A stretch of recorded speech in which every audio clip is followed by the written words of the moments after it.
నమస్తే అందరికీ, welcome to my channel Dil Sesu. ఇది కడప దాటిన తర్వాత హైవే మీద వస్తుందండి. ఒక పెట్రోల్ బంక్ దగ్గర కాఫీ షాప్ అన్నమాట. నాకైతే చాలా బాగా నచ్చింది, అందుకని మీతో షేర్ చేసుకుంటున్నాను. చూడటానికి ఎంత బాగుందంటే చిన్న రేకులతో ఇలా సెట్ చేశారు.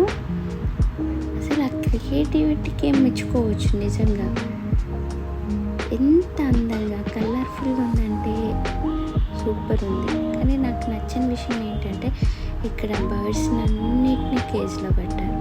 అది ఒక్కటే నచ్చలేదు, మిగతా అంతా బాగా నచ్చింది. అందుకని మీతో ఈ వీడియో షేర్ చేసుకుంటున్నాను. మీకు కనుక వీడియో నచ్చినట్టయితే లైక్ చేయండి, షేర్ చేయండి, సబ్స్క్రైబ్ చేయండి. మీ Dil సేసు. Thank you for watching.